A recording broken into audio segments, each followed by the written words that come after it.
How to increase Google Drive storage. Hello everyone, welcome back to our channel.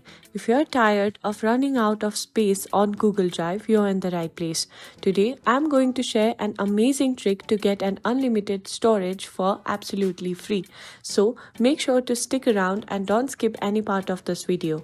Now, we all know that 15 GB of free storage can fill up quickly, especially with Google Photos, email attachments, and other files piling up.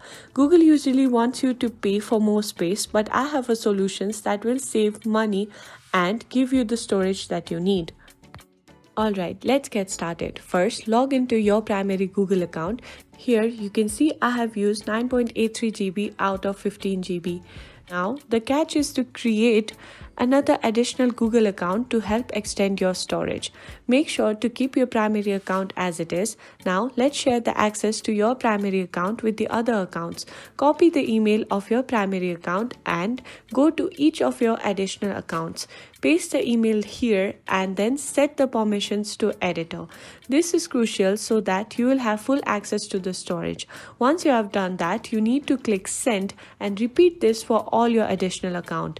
Now that you have shared access, you can manage all your storage from your primary account. This means even if you upload anything on those shared folders, it will not take up the storage of your drive. And that's it. You need to simply repeat this step with all of your account that you have created, and you have now added storage to your Google Drive. And I hope you found this video helpful. If you did, please give it a thumbs up, subscribe to our channel, and I'll see you in the next video.